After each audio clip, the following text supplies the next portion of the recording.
Merci au docteur Boudaren depuis Tizi Ouzou aujourd'hui de me consacrer un peu de temps. Tu viens de commettre récemment un livre un peu différent qui s'appelle Une vie à pédaler. Alors, on connaît l'auteur que tu es.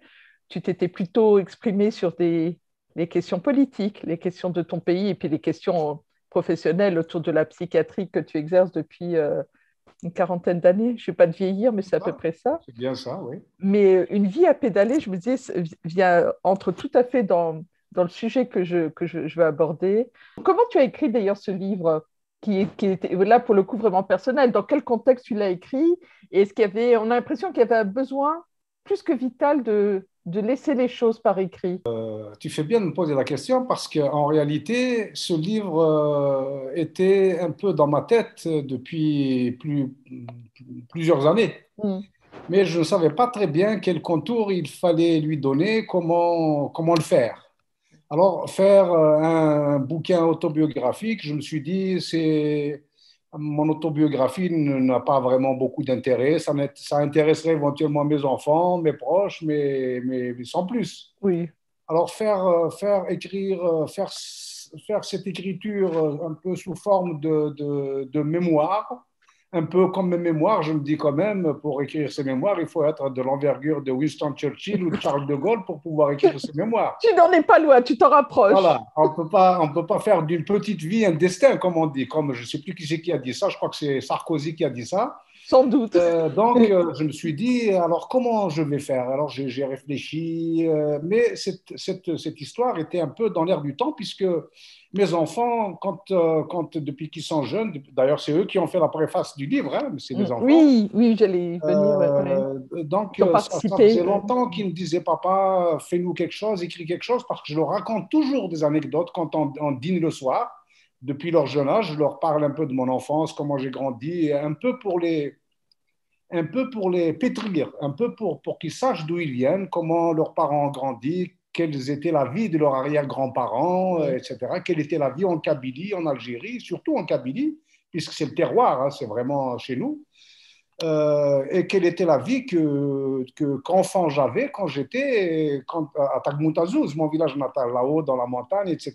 Donc, je leur ai parlé de mes engelures, je leur ai parlé des angines que je faisais à répétition, je leur ai parlé de mes souffrances et Alors, en tant que... de toutes les carences, Oui, de toutes les carences que j'ai pu avoir, mais j'ai surtout fait en sorte qu'ils comprennent bien que sur le plan affectif, que sur le plan de l'amour ou de l'affection, même si on était pauvre, on n'était pas pauvre de cela. mm. Et qu'on était bien pris en charge, même si nos parents étaient absents, mais dans le village, dans le quartier, dans la rue, toutes les femmes, tous les hommes avaient de la sollicitude pour nous, donc tout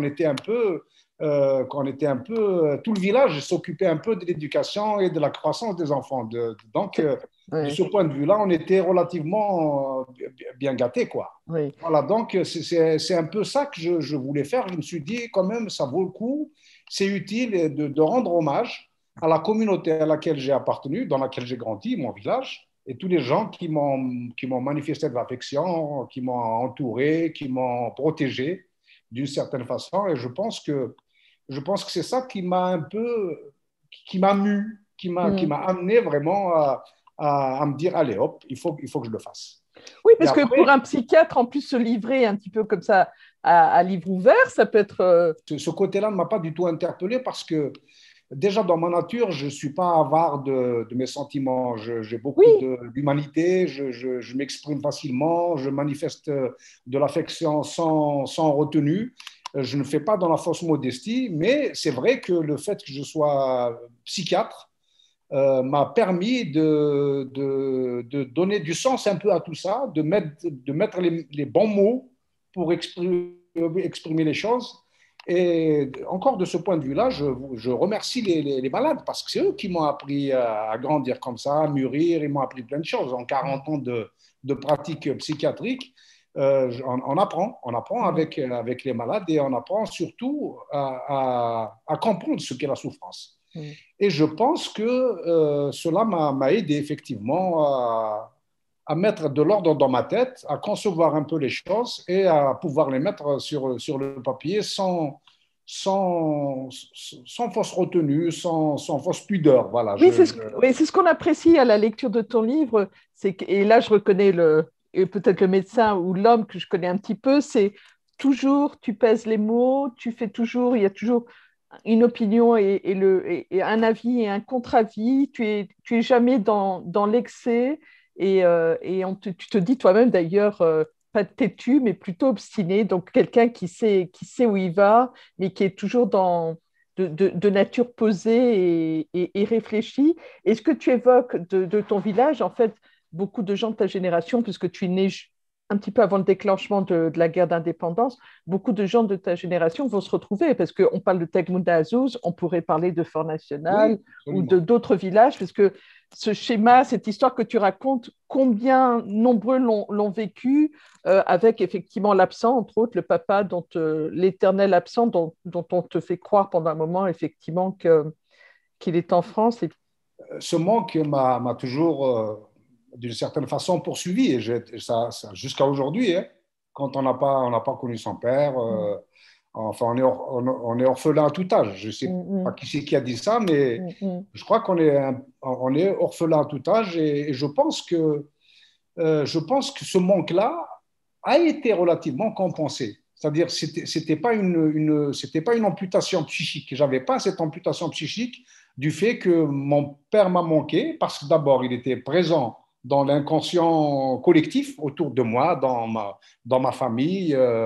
On en parle, son ombre était là, son image était là, son héroïsme était là. Donc, mm. quelque part, c'était un peu comment dire, une valeur sûre, une valeur qui m'a aidé à faire un tas de choses, à avancer, à progresser. Et puis, je pense que le fait que mes petits copains, mes petits camarades, quand j'étais gamin, avaient aussi ce problème, même si leur père, pour certains, n'était pas mort au maquis, mais il était absent en immigration, il gère quoi. Quelqu'un qui a Euh, disparu quelque part en France, c'est le même vécu. Cette absence-là est une absence qui est comment dire, qui est difficile. Elle était partagée. On partageait tous cette situation, et je crois que non seulement on l'a partagée, mais en même temps, elle était compensée par la présence d'autres hommes, d'autres images paternelles, d'autres images de substitution, je mm, dirais. mm. Et mon oncle le frère de ma mère, c'est lui qui vit en Belgique, c'est lui qui m'a permis d'aller voyager en Belgique alors que j'étais adolescent. C'était un rêve que j'ai pu réaliser, était justement cette image-là qui a un peu remplacé cette absence de l'image paternelle. Et puis, il y a tous les hommes du village. Moi, j'ai un souvenir, je leur rends un hommage très appuyé. Je ne les oublierai jamais. Il y a des personnes comme ça qui ont toujours été là, proches, disponibles, protectrices. C'est important parce que quand on est orphelin, parfois, on n'est pas protégé. Il y a des gens qui abusent, etc., du fait qu'on soit gamin sans Mm. protection. Donc, il y a toujours eu des personnes qui m'ont personnellement protégé, qui m'ont manifesté de l'affection et de la sollicitude, même quand j'étais grand. J'ai en tête un monsieur qui me disait toujours: comment un médecin comme toi, quand j'ai fini mes études de médecine, c'est quelqu'un qui m'a pris en sympathie depuis que j'étais adolescent, hein. Donc il était là, il a toujours été présent. Et quand j'ai fini mes études de médecine, il m'a dit: comment tu continues à t'habiller en blue jean, tu devrais avoir un costume. Oui, fameux Ta costume. première paye, tu me la donnes, je vais t'acheter un costume. Donc il voulait m'habiller. Donc des personnes comme ça, on ne peut pas les oublier, elles sont inoubliables. Et ce que tu évoques de ces traditions des villages kabyles, c'est aussi ta génération, ma génération, nous l'avons vécu, mais ce sont des traditions qui se perdent. Donc l'importance aussi de recueillir ces propos, de les mettre noir sur blanc, c'est une manière de garder un petit peu encore en soi ces traditions qui disparaissent avec la disparition, je veux dire, le désintérêt vers les villages kabyles. Mm. Oui, je ne sais pas si on peut retenir, c'est-à-dire si on peut vraiment plaquer les choses, faire Euh, je pense que les choses ont évolué, on ne peut pas retenir les choses. Les choses évoluent, je crois Mm. qu'il faut essayer de s'adapter.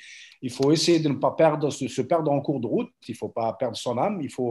C'est-à-dire la manifestation de la générosité, de l'empathie se fait dans d'autres cadres, dans d'autres circonstances, dans d'autres conditions.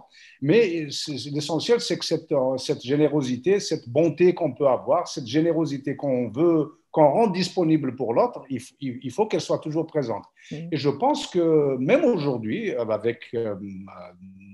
nous n'avons pas les mêmes codes que les jeunes. Moi, je vois par exemple avec mes enfants, nous n'avons pas les mêmes codes. On ne parle pas de la même façon. Mais l'essentiel, d'essayer de leur donner. C'est un peu pour ça aussi que j'ai écrit ce livre. C'est pour dire vous avez changé, vous êtes un peu différent, mais l'humanité est la même. Mm. Je veux dire, l'humanité, il faut qu'on la conserve toujours. Il faut qu'on reste humain. Il faut qu'on garde cette sensibilité qui fait la différence entre un monstre et un être humain. Mm. Et je pense que ce n'est pas inaccessible et ce n'est pas impossible. Alors, pour en revenir à l'idée que ce que j'ai vécu est partagé, beaucoup de personnes qui ont lu ce livre Se sont reconnus. m'ont fait des messages ou m'ont téléphoné pour me dire c'est ma vie que tu as racontée. Et c'est vrai que la vie, cette vie-là, c'est une vie très spéciale. Elle est très Mm. particulière. Quand les hivers rigoureux, on allait ouvrir la porte de la maison et qu'on trouve un mur de neige comme ça devant la porte et qu'il fallait attaquer à la pelle comment dire, la neige pour pouvoir quitter cette maison unique dans laquelle on s'entassait tous avec les animaux, avec les bêtes, le coq, les poules, les lapins, le chien, le chat et la lame et tout ça. Donc c'était une véritable ménagerie. On était dedans. On était dedans. Donc c'est toute cette ambiance-là, c'est toutes ces présences-là, ces êtres vivants, si je peux dire les choses comme ça, Oui. qui font que nous avons la chaleur. Il y a la chaleur du canon aussi. Mais parfois, cette chaleur animale et cette chaleur humaine qui nous regroupait dans cette espèce de maison unique, parce qu'il n'y avait pas de chambre, il y avait pas de, c'était la Elle n'avait maison pas de prix, kabyle. ouais, elle avait pas La de prix. maison kabyle, c'était Mm. ça. Il y avait les tables, il y avait le grenier, et puis il y avait cette pièce commune où on s'entassait tous Mm. avec le canon au milieu. Et je pense que ça, c'est une expérience que je ne sais pas si les jeunes d'aujourd'hui peuvent imaginer une chose pareille. Je crois pas. Voilà, je ne sais pas. Tu vois de temps en temps certaines émissions de télé-réalité où les gens partent un petit peu à l'aventure, à l'extrême. Alors nous, ça nous fait sourire parce que c'est des choses qu'on a vécues, d'être un petit peu, de se nourrir de pas grand-chose ou d'être réduit effectivement à l'essentiel. Mais je pense qu'effectivement, les générations ont perdu la notion de la rareté et de l'importance de la chose, surtout quand on n'a rien. Et ce qui est important dans ton livre également, Une vie à pédaler, tu rends hommage aux femmes et aux femmes kabyles. Tu parles entre autres, et j'imagine qu'au travers de ta maman et de ta grand-mère, tu penses à toutes ces femmes de cette génération-là. Bien sûr. Combien c'était compliqué à l'époque du mari absent, du père absent, du fils absent, de tenir effectivement une maison et dans une quand même. Tu dis à un moment que tu n'as pas senti la pauvreté, mais effectivement, vous avez vécu quand même dans le plus grand dénuement et c'était pas toujours tous les jours la fête à la maison. Ah Mais non, oui. Mm. c'était pas la fête. Mais quand je dis qu'on n'avait pas faim, c'est parce que quand on est gamin, on chaparde, on se démerde. Quand on est dehors, on se sert. Et moi, il m'est arrivé j'ai grandi comme ça. Et il Mm. n'y a pas très longtemps, quand je parlais avec ma mère, comme ça, le soir, dans des moments de complicité, on bavardait, et je lui racontais ce que je faisais, elle était surprise. Elle te découvrait. Elle m'a dit, tu as fait tout ça sans te faire attraper, parce que généralement, on se fait attraper, et puis il y a les autres qui viennent se plaindre, etc. Je ne me faisais jamais attraper. Donc, on se servait, on allait. Écoute, j'ai le souvenir qu'on partait de Tizi Ouzou à pied, jusqu'à Benidouala, jusqu'à chez moi, jusqu'à Tagountatus, en groupe. 3 4 copains, on y allait. Et quand, En revenant du cinéma. oui, parce que le prix, l'argent que ma mère me donnait pour reprendre le bus pour repartir de l'internat, eh ben, j'allais au cinéma. Mm. Voilà. Donc après, il faut prendre le bus, il faut aller à pied.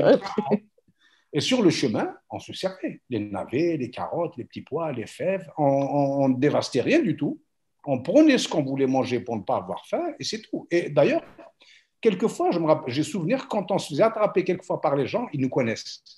Quand ils nous connaissent, ils savent qui on est. Ils ont un peu cette sollicitude-là, c'est-à-dire dès lors qu'on ne saccage pas, qu'on ne casse pas les arbres, quand on va voler des cerises par exemple ou des amandes, si on ne démolit pas les arbres, on se sert juste un peu pour Oui, c'est manger. ça, pour sa propre consommation. Les propriétaires étaient un peu consentants, quoi. Ils étaient un peu complices, ils savent. On est un peu comme des oiseaux qui viennent, des moineaux qui viennent. Donc, il y a. Et je crois que c'est ça la communauté villageoise, c'est ça qui est extraordinaire. Et je pense que ces choses-là n'existent plus. Oui. Je pense qu'il y a, le partage, même s'il n'était pas exprimé de manière claire, implicitement, les gens acceptaient de partager ce qu'ils avaient. Alors, on se sert. Dès lors qu'on ne se sert pas pour aller vendre ou qu'on ne saccage pas, etc., si c'est juste pour sa propre consommation, les propriétaires sont tolérants, ils acceptent très bien ça. Donc, c'est pour ça que je dis que je n'ai pas eu faim. Je n'ai pas un souvenir que j'ai eu faim. Par contre, j'ai souvenir des engelures que j'avais. C'était une torture. J'ai souvenir des angines que j'avais. C'était une torture. Il y avait je faisais des angines, je croyais que j'allais mourir. Je délirais, j'ai souvenir que je délirais. Je voyais des monstres, je voyais des animaux sauvages qui allaient me dévorer, dans mon délire de fièvre, comme ça. Et je souvenir que quand parfois mes amygdales étaient tellement grosses que quand je buvais de l'eau, ça revenait par le nez. Ça passait pas. Et j'ai souvenir aussi de ce médecin qui m'a dit ouvre ton bec. Donc, voilà. Il y a des choses, effectivement. Toujours, la mémoire est intacte et effectivement, tu es assez percutant dans cette vie que tu déroules. Alors, il y a un ton, il y a un parti pris à un moment quand tu parles à la troisième personne, quand tu parles effectivement en t'exprimant avec le jeu. J'ai une petite question avant d'avancer dans notre interview. Est-ce que tu retournes à Taghmountazou? Est-ce qu'il y a toujours la maison familiale? Oui, nous avons une maison familiale. J'y Pas celle retourne. où tu as grandi. Comment? Pas celle où tu as grandi. Ah non, pas celle où j'ai grandi, non. Mm. En fait j'ai grandi un peu dans la maison de ma grand-mère. Et puis après, on a déménagé plusieurs fois. Donc, nous avons habité dans plusieurs endroits, dans Vous le même étiez quartier. hébergé, c'est ça. Hein. Voilà. On était hébergés par des gens qui nous prêtaient leur maison au gré Parce que ma grand-mère aussi, elle n'était pas nécessairement chez elle. Donc, elle a pu nous accueillir quand nous avons été chez elle. Et sa maison, et j'ai grandi, j'ai continué à vivre dans la maison de ma grand-mère parce que ma mère y vivait, a continué à y vivre. Donc, maintenant, elles ont disparu toutes les deux. Mais je monte quand même de temps en temps pour les enterrements, pour les fêtes de famille. Je veux dire, j'ai gardé un lien, j'ai gardé le cordon ombilical avec mon village. Et chaque fois que j'y vais, c'est un bonheur renouvelé. Bien sûr, maintenant, les gens de ma génération ne sont plus tout à fait nombreux là-dedans, dans ce village, parce qu'ils sont tous partis ailleurs. Ils sont un peu comme moi, donc on est un peu émigrés. On se retrouve de temps en temps là-bas, mais sinon, on est un peu comme des étrangers parce qu'il y a de nouvelles générations, il y a toujours de grands gaillards maintenant qui ne nous connaissent pas forcément et qu'on ne connaît pas non plus. Mais j'imagine que c'est ça, c'est dans l'ordre des choses, quoi. C'est la vie. Mais le village a changé aussi. Le village tel qu'il est sur la photo qu'il y a en quatrième de couverture, c'est moi qui ai fait cette photo dans les années 70 du minaret de la mosquée. Le village n'est plus comme ça. Et la petite rue qu'on voit sur la photo, il n'y a plus personne qui habite là. Et une partie, le vieux village est en ruine, est en train de tomber en ruine parce que les maisons ont été abandonnées. Soit les gens sont partis à l'étranger ou en ville, ou alors des gens ont construit, il y a eu des faubourgs qui se sont créés autour du village et les gens ont cherché à être plus à l'aise, etc. Donc, ils ont construit des maisons plus modernes et voilà. Mais tu restes attaché. Mais ce village, c'est mon enfance, quoi. Et d'ailleurs, dans la vie à pédaler, on évoque, j'imagine qu'il y a deux niveaux de compréhension. Tu évoques le fameux vélo, effectivement, sur lequel vous faisiez les 400 coups vous montiez à deux ou trois, c'est ça? Oui. Il a dû en voir. Il existe toujours ce vélo, non? Ou il a fini la caisse? Chaque année, chaque vacances, on démolissait le vélo et le garçon qui le ramenait d'Alger a amené un autre. Hein. On était à trois dessus pendant tout un mois et demi ou 2 mois. Après, il ne restait plus rien. C'était un signe de liberté. Les roues étaient abîmées, il restait le cadre. Là, le reste était parti. J'apprécie le système de freinage avec les chaussures aussi, mais je Oui, pense qu'on l'a tous fait. oui, On l'a tous fait. Et je dis, dans une vie à pédaler, on pourrait comprendre effectivement que on dit toujours, c'est comme le vélo. Euh, une fois on a appris, on n'oublie jamais. Et surtout, quand on en tombe, il faut remonter très vite. oui. C'est ça aussi que tu veux évoquer dans une vie à pédaler, c'est que malgré les coups durs, tu t'es toujours, t'as toujours trouvé une main tendue ou tu t'es toujours relevé pour repartir de plus belle. Moi, je crois que oui, j'ai eu des mains tendues. Il faut le dire. Il y a des personnes qui ont été importantes dans ma vie, qui vraiment m'ont tendu la main, qui m'ont accompagné. J'ai évoqué mon oncle qui vit en Belgique. J'ai évoqué aussi mon instituteur, Michel Mirski, Qui est qui décédé il n'y a pas longtemps, je crois, hein. est décédé il y a à peu Mm. près 2 ans, Mm. avec qui j'ai gardé des relations très étroites.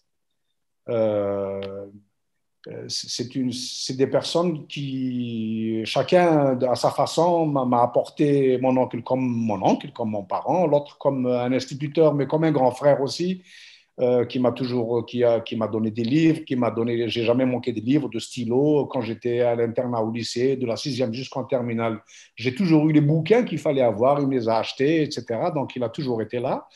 Et d'ailleurs, il a toujours été là pour tous les jeunes du village, hein. Même quand il a vécu à Paris, tous les jeunes du village qui allaient faire leurs études en France, il avait un studio, par exemple, qu'il mettait à la disposition des jeunes, des étudiants du village. Il leur donnait des livres, il leur donnait de l'argent. C'est quelqu'un qui a toujours été disponible. C'est une personne qui est en fait, c'est quelqu'un qui est tellement, c'est lui qui nous a appris la générosité. En fait, Mm. voilà. Je crois que il était tellement, il était tellement généreux qu'il s'est oublié.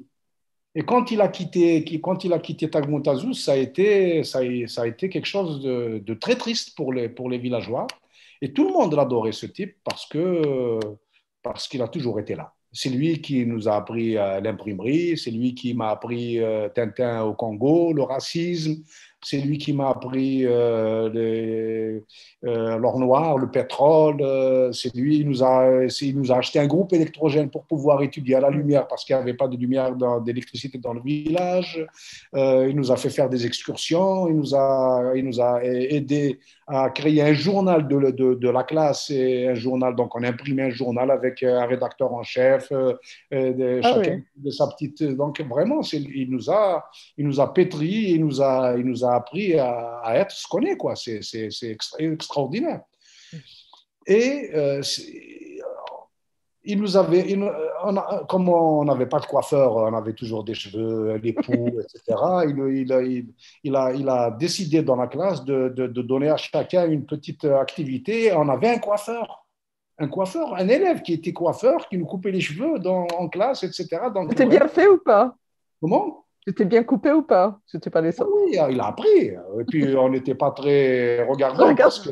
parce que quand on était gamin, le coiffeur, il passait avec sa tondeuse, c'était boule à zéro. Alors lui, il nous faisait des coupes à peu près acceptables. Donc, on n'était pas très regardant. Donc, il nous a appris, par exemple, à fabriquer des douches. Parce qu'on n'avait pas de douche. Donc, il nous a appris à trouver un bidon, à mettre un bouchon. Et quand on veut que l'eau coule, on dévisse le bouchon, etc. Donc, on avait la douche, on avait les 2 mains libres pour pouvoir se frotter, etc. Donc, c'est quelqu'un qui est le système D et tout ça. C'était. Voilà, et c'est quelqu'un qui est tombé amoureux de l'Algérie. Pour lui, l'Algérie, la Kabylie et Tagmontazouz en particulier, Mm. c'était sa vie. Donc, il nous a pris sous son aile, il nous a appris un tas de choses. Et voilà, on ne peut pas ne pas rendre hommage à une personne pareille. Et c'est lui qui m'a mis mon premier livre, le premier livre que j'ai lu, c'est lui qui me l'a mis entre les mains, Le Magicien d'Oz. J'oublierai jamais ça. Je n'étais pas encore dans sa classe. Et puis après, j'ai été dans sa classe au cours moyen deuxième année. C'est de chez lui que j'ai eu la sixième. C'est lui qui nous a appris à écouter les disques. C'est lui qui nous a appris Mm. à faire du théâtre. Le Loup et l'agneau, on a monté des pièces de théâtre. Le Loup et l'agneau, des trucs comme ça. Donc vraiment, c'était extraordinaire. Et je crois que lui aussi m'a particulièrement marqué, comme il a marqué sans doute beaucoup de personnes de ma génération ou même un peu plus jeunes ou même plus haut, qui sont au-dessus de moi, parce il était dans le village pendant la guerre. Déjà, il était dans le village. D'accord. Il était arrivé en 60, je crois, à Tagumontazouz, et il est parti en 70. Mhm. Il est resté 10 ans. Donc, on a pu étudier pendant la guerre parce que c'était l'école des Pères Blancs, donc on a pu aller à l'école. Une référence aussi, hein, les Pères Blancs. Les gens qui nous suivent, les jeunes générations, entre autres, ou les gens qui ne connaissent pas du tout l'Algérie et la Kabylie, ne croyez pas que le docteur Boudarel soit devenu fou. Ce qu'il raconte, c'est réellement passé. Je veux dire, on peut penser effectivement que on vous parle d'un temps que les moins de 20 ans, mais non, non, non, tu n'es pas en train de raconter une histoire de fiction. C'est réellement des choses Ah oui, oui. Ah oui, voilà. c'est des fragments de mémoire, mais c'est des choses quand je parle des militaires français qui étaient à la caserne à côté de chez ma grand-mère, là, à 50 mètres de chez ma grand-mère, c'était des appelés, et je me souviens très bien d'eux. J'ai leur visage devant moi, je me souviens de leurs blagues parce qu'ils s'amusaient avec nous aussi, ils nous fabriquaient des jouets et tout ça. Donc, et moi, je me souviens, j'allais dans leur, j'étais comme eux, j'étais un militaire comme eux, j'étais constamment dans leur caserne, ils étaient très gentils avec moi, j'avais mon sandwich, j'avais mon fromage, j'avais mon soda et tout ça pendant qu'ils buvaient de la bière, et ils étaient d'une affection extraordinaire. C'était ça aussi, C'était hein, des c'était appelés. ça aussi. Après, quand on a eu, après qu'ils soient partis, on a eu d'autres militaires, mais ça, je n'ai pas raconté dans le livre. On a eu d'autres militaires. C'était des sauvages. C'était des gens qui étaient très durs. J'ai même été battu par le capitaine ou le lieutenant qui est le responsable de la nouvelle vague qui était arrivée. J'avais été battu une fois par lui. Il m'a donné une gifle. J'ai cogné le mur. J'avais une bosse comme ça. Ma grand-mère, la pauvre, elle a essayé de me la faire rentrer. Au lieu de mettre un glaçon, il n'y avait pas de glaçon. Elle chauffait des trucs, alors ça a augmenté. Mais Mm. c'est des choses dont je me souviens très bien. L'histoire du pétrole pour mes amygdales et puis j'avais le cou brûlé, c'est des choses que Ça, j'ai. j'ai connu Douai.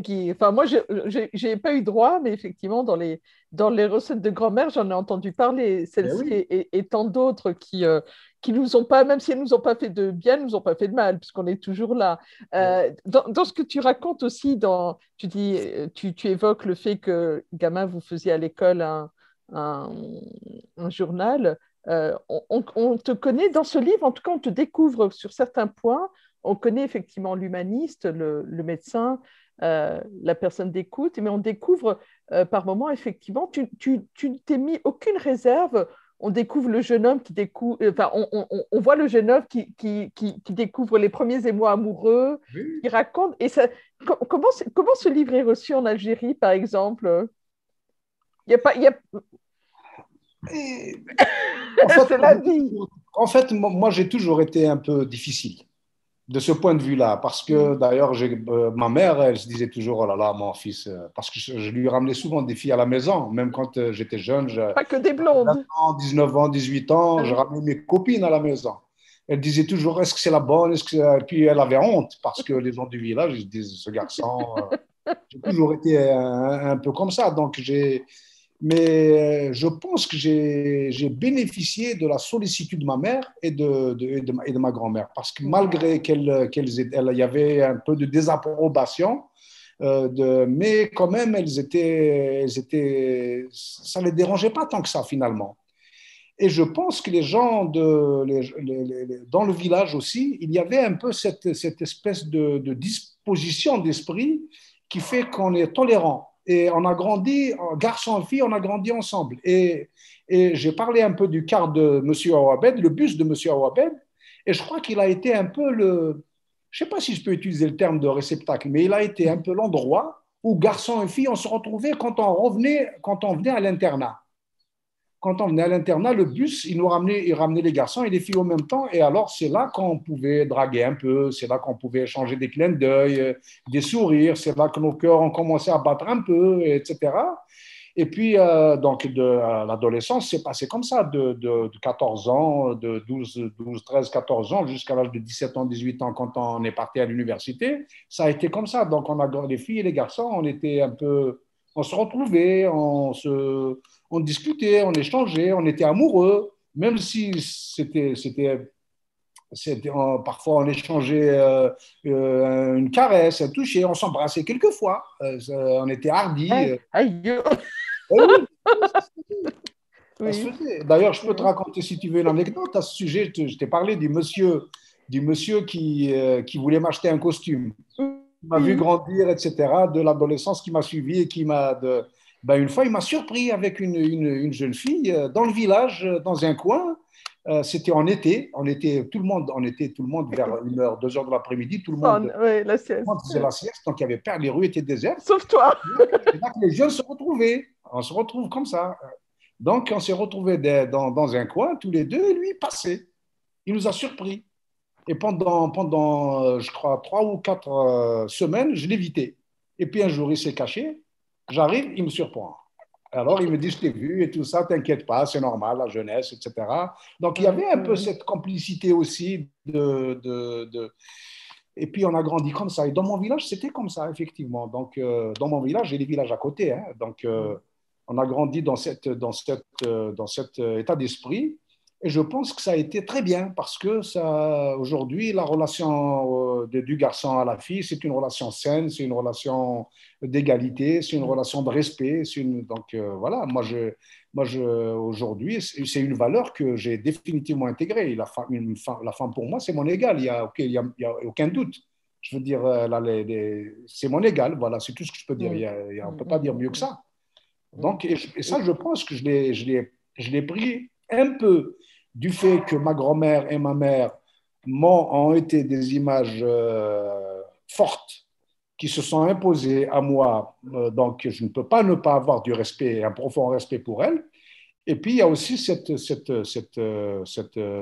enfance, cette adolescence à proximité des filles.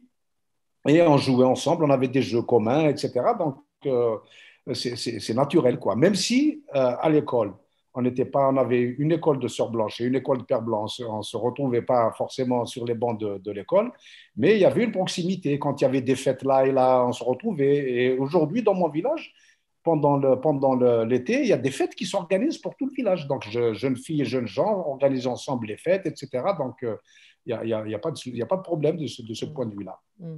Il y aurait tellement de choses à raconter et j'encourage vraiment les internautes à découvrir ton livre Une vie à pédaler. 290 pages, mais on les lit très rapidement et avec beaucoup de bonheur et on arrive à la fin en disant, déjà moi j'attends même une suite parce que au détour de cette interview, je découvre que tu as encore plein d'anecdotes Ah à nous oui. livrer. Alors, tu évoques à peine l'indépendance, tu l'évoques, mais c'est pas un fait sur lequel tu t'attardes. Par contre, on arrive très vite, et là, c'est intéressant, et c'est l'homme qui prend des responsabilités professionnelles, politiques, qui s'explique sur effectivement des choix qu'il a. En tout cas, tu es quelqu'un et de parole et qui a toujours assumé ses choix, quitte à se tromper et à dire je fais marche arrière. Oui, parce que quand même, c'est pour ça d'ailleurs, certains de mes amis m'ont dit pourquoi quand tu parles du gamin, tu dis il, Oui. et puis quand tu parles dans les écrits à part, tu dis je. En fait, c'est un choix. Je voulais le dire dans le préambule, je voulais dire pourquoi j'ai choisi de dire les choses comme ça, et puis je me suis dit, Laissons les je lecteurs le laisse découvrir. les lecteurs éventuellement m'interroger Apprécier, bien sûr. s'ils ont saisi Cette, cette notion. cet aspect du livre. Euh, je ne peux pas ne pas assumer ce que je suis. Je ne peux pas ne pas assumer ce que je suis. Je pense que je ne peux pas dire, euh, si je dis je, c'est une façon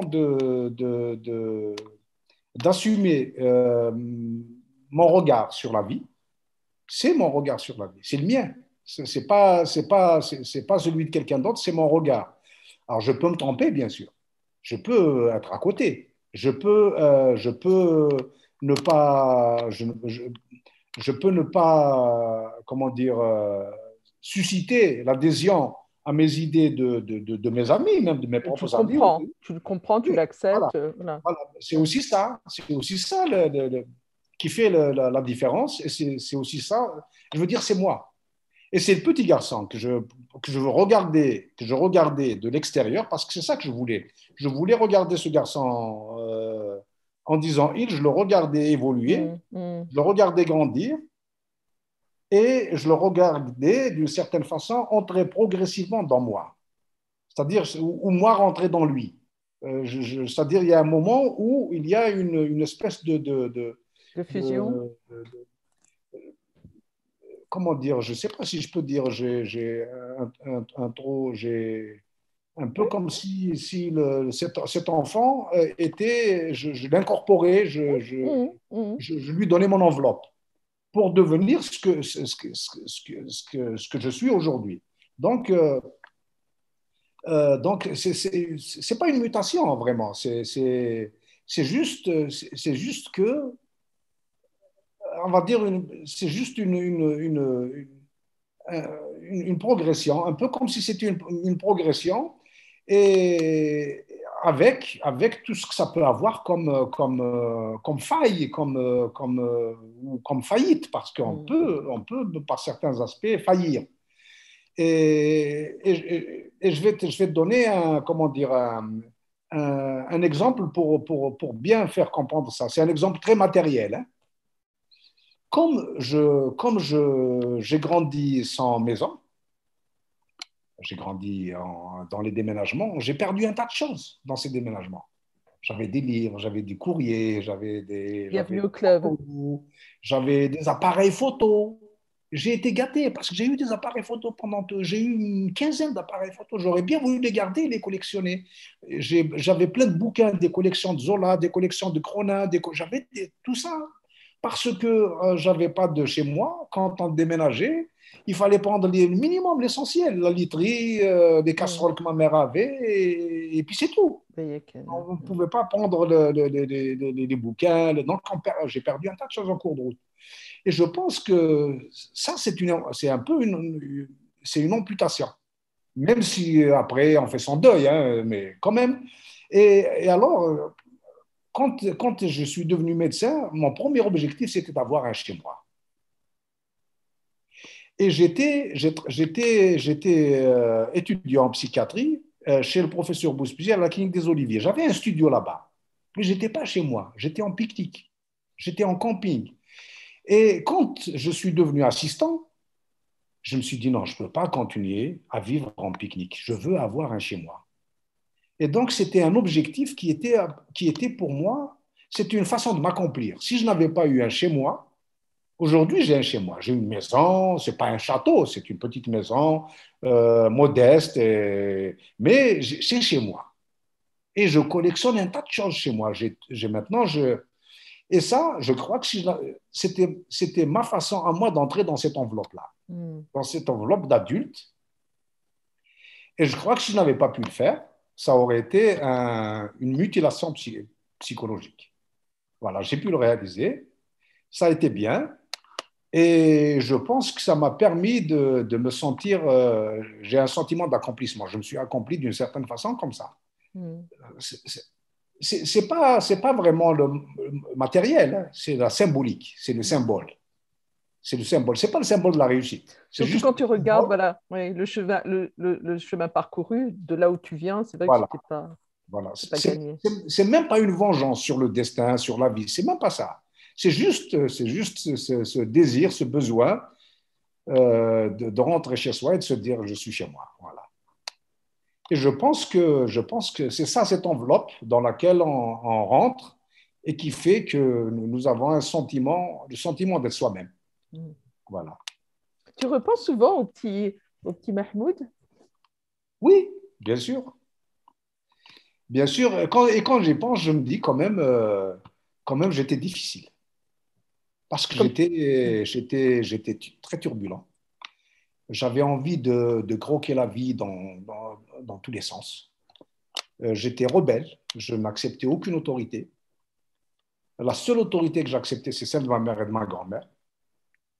C'était une autorité Relative, oui, oui. relative. C'était un gant de velours, une main de velours dans un gant de velours. On ne peut même pas dire une main de fer. C'était vraiment. Mais c'était pas vraiment l'autorité, c'est parce que je ne voulais pas ajouter à leurs difficultés. Elles étaient dans la difficulté en permanence et je ne voulais pas ajouter mes soucis. J'ai fumé très tôt, j'ai même fumé quand j'étais Oui. étudiant.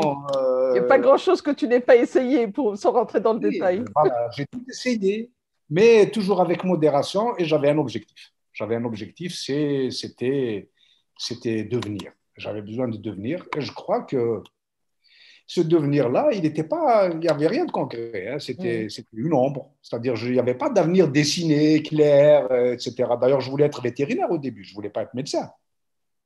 Et puis, brusquement, je suis devenu médecin et psychiatre. Donc, heureusement, tant mieux, parce que, comme je te l'ai dit au début, les malades m'ont appris beaucoup de choses, ils m'ont appris à grandir et à mûrir. Mais donc, il n'y avait pas d'avenir dessiné, clair, Mm. etc. C'était juste, en fait, l'avenir, c'était pédaler. Voilà, Mm. Oui, avancer. ouais, ouais. Parce que c'est ça, quand on est en vélo, il faut garder un rythme, Voilà. parce que si tu arrêtes de Garder pédaler, l'équilibre, tu ne pas tombes. Ouais. tomber. Et même si la destination n'était pas tout à fait précise, c'était juste quelque part, il fallait aboutir. Avancer. Mm. Voilà. Et puis après, ça s'est précisé. Mm. Voilà. Joli parcours. On va attendre le deuxième tome, parce que fort de tout ça, tu ne peux pas t'arrêter en si bon chemin. Je ne sais pas. Oh! Je Alors, verrai bien. certains, on est quelques-uns nombreux à te suivre régulièrement, à suivre tes billets d'humeur sur Facebook. Là, par contre, j'ai préparé un livre, il est fini. Je suis en train de chercher un éditeur sur les chroniques politiques. Là, je suis plutôt le caustique, l'homme politique qui est dans la dérision, qui tourne tout. Je suis sûr que c'est qui va plaire aussi. Oui, il est à apparaître prochainement. Tu es sur les derniers. Oui, oui, non, non, il est fini, entièrement D'accord, fini. La maquette est finie, j'ai tout fait. Je suis en train de chercher comment l'éditer. Je d'accord. pense que je vais l'éditer à compte d'auteur.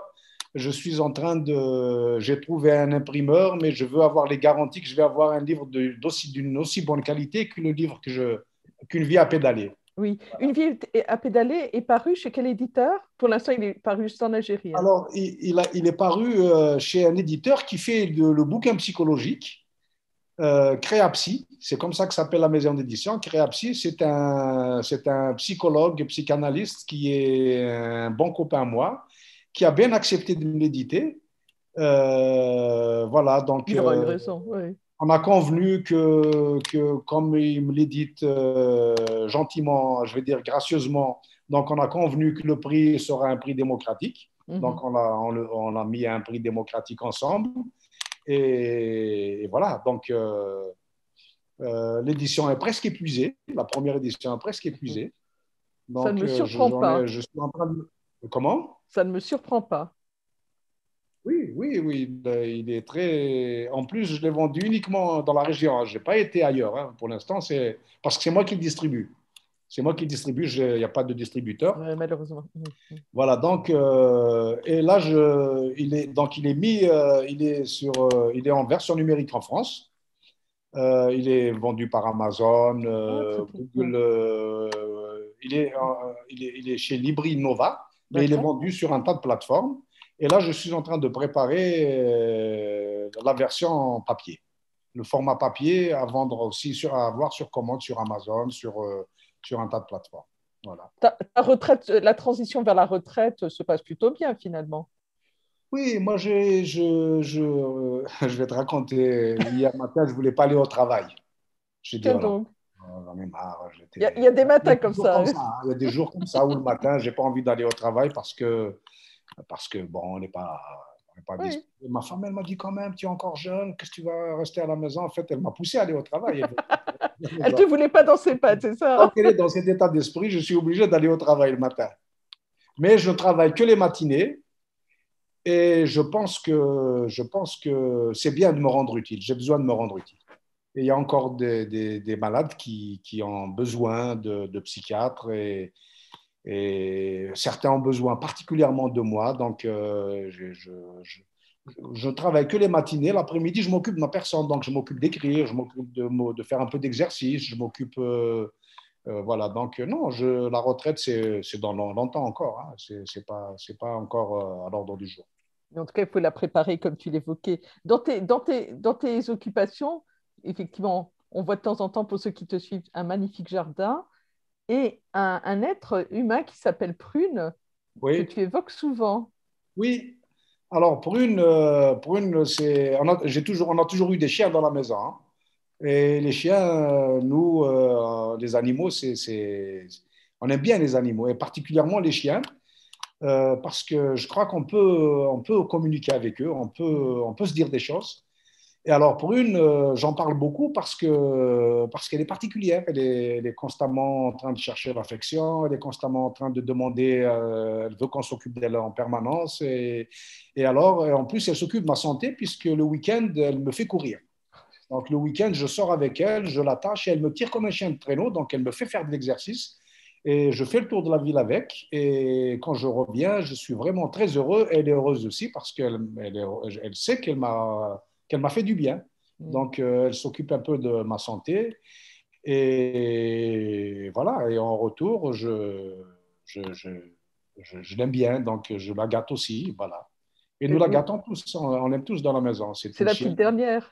Comment? C'est la petite dernière. La petite dernière, voilà, en quelque sorte. Et aussi, je m'occupe de mes fleurs, de mes Oui. plantes. J'aime bien. On a un petit jardin, c'est pas un énorme jardin, c'est un petit jardin, mais il est très fleuri. En ce moment, il est en train de fleurir, donc vraiment, c'est un pur bonheur. Et ça me permet de m'occuper aussi je leur parle, je parle à mes plantes, je leur dis des mots gentils. Parfois, je me fais piquer par les épines. Il m'arrive de recevoir une épine ou deux Qui s'y des faut aussi rosiers pique. parce que c'est comme ça. Mais voilà, ça me fait énormément de bien. Ça me permet de me ressourcer. Ça me permet d'éloigner un peu les petits soucis que j'ai. J'en ai pas Mm. beaucoup, des soucis. Mm. Je peux même dire que j'en ai pas, presque pas. Mais voilà, quand on est on est à l'intérieur de soi-même quand on s'occupe des plantes. On n'est pas, on n'est pas dehors. Parce qu'on est dehors, quand on est dehors ici à Tizi Ouzou, c'est pas évident, hein. Oui. C'est pas, la qualité de vie n'est pas terrible, hein. Alors quand on est chez soi, il y a des jours où je me dis, pendant quelques temps, il y a quelques mois, tous les matins quand je sortais de chez moi, je me disais, je vais me casser d'ici. Qu'est-ce que je fais ici? Qu'est-ce que je fais dans ce pays? J'ai envie de me casser d'ici. Et quand on rentre chez soi le soir, on est bien chez soi. Donc après, on se dit, bon, finalement, on n'est pas si mal. C'est ton havre de paix, oui. Et puis, ouais.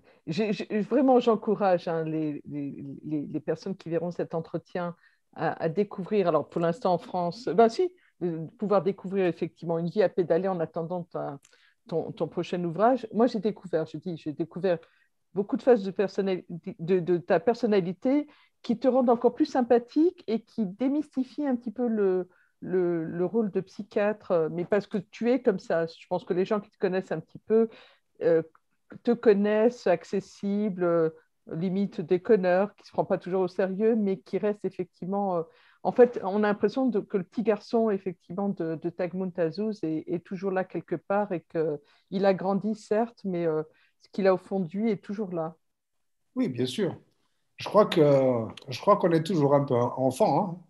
Et je souhaite toutes les personnes qui auront lu mon livre et qui vont écouter cet entretien de retomber dans l'enfance autant que possible, autant que faire se peut. Mm. Parce que quand on repart dans son enfance, on en revient plus grandi.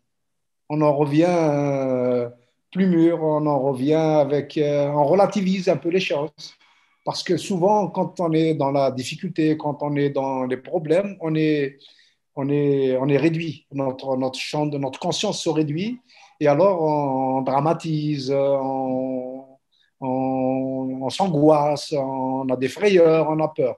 Mais quand on refait le voyage dans l'enfance, et quand on en revient, on se dit finalement, ben voilà, finalement, c'est pas si difficile que ça.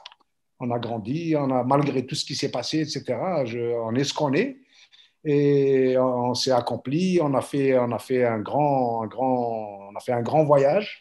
Et ce voyage, pour finir, nous a amené dans une destination ou à une autre destination sans trop de mal.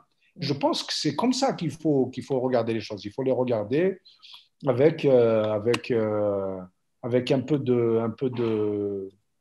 comment dire, un peu De bienveillance, peut-être? Un peu de raison, il faut les regarder avec un peu de raison et avec un peu de, quand on dit, voilà, le mot m'échappe, avec un peu de, il faut le regarder avec sérénité. Mm. Voilà, il faut, et de, comment dire, pas pardon, mais un peu de, Moi aussi, c'est la fin de la journée, donc je cherche oui, le mot. j'ai perdu le mot, c'est pas grave. Oui. En tout cas, il faut relativiser les choses et il faut se dire que de toute façon, tout ce qu'on peut faire, tout ce qu'on peut faire, tout ce qu'on a fait nous a permis nous a permis d'être là où on est aujourd'hui. Et Mm. c'est pas plus mal. Mm. Voilà. De l'adage, pour savoir où tu vas, n'oublie pas d'où tu viens. Je pense que là-dessus, il s'applique encore plus pour les gens de ta génération, les enfants de Kabylie, effectivement, dont le parcours est tout à fait respectable malgré toutes les difficultés. Donc, une vie à pédaler, ben, ce sera l'occasion pour les gens qui ne sont jamais mis au vélo de s'y mettre, puisque de toute façon, c'est une belle leçon Oui. de vie et de morale. Tomber, ne pas avoir peur de tomber, on se fait des égratignures, il y a des choses qui cicatrisent, d'autres moins, mais au moins, effectivement, la chute n'est pas une fin en soi, on se relève et on repart. Mm. Oui, je dis toujours à mes malades quand certains sont accablés par les problèmes de la vie, et alors ils sont effondrés, ils sont effondrés. Je leur dis souvent que l'essentiel, après être tombé, c'est de se relever. Ouais. Quand on s'est relevé, c'est l'essentiel. Et il faut toujours se relever. Il faut toujours tout faire pour se relever et continuer à avancer. Mm. Malgré les plaies, malgré les blessures, quand on continue à avancer, c'est fondamental. Il ne faut pas rester au sol. Et je pense que les gens de notre génération, nous avons été un peu euh, l'éducation que nous avons eue, l'école que nous avons reçue, Mm. Mm. nous a appris ça. L'école que nous avons eue ne nous a pas handicapés. Au contraire, elle nous a outillés de telle sorte à ce qu'on puisse. C'est pour ça que beaucoup des personnes qui ont lu mon livre, qui sont de ma génération, se retrouvent en fait, parce que c'est les mêmes valeurs, c'est le Mm. même vécu, c'est la même enfance, c'est le même vécu, c'est le même pédalage. C'est peut-être pas les mêmes vélos forcément, mais c'est la même détermination à avancer, la même détermination à pédaler. Et je crois que c'est les mêmes valeurs qui nous animent aujourd'hui. Et ce sont ces valeurs justement d'humanité, d'empathie, de générosité, etc., de partage.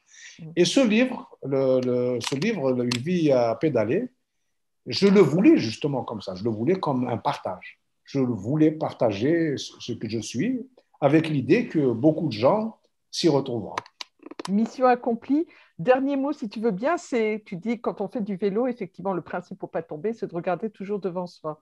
Oui, il faut avancer, il faut continuer à avancer, il faut regarder devant soi, même quand l'horizon n'est pas clair, même quand on ne sait pas où on doit aller. Il faut avancer. Une fois qu'on a commencé à avancer, l'horizon s'éclaircira en cours de route. Mm. Mais il faut pédaler, il faut avancer. C'est indispensable, c'est fondamental. Alors, je vais remercier ben, le petit Mahmoud et le grand Mahmoud. Merci, docteur Merci. Boudar.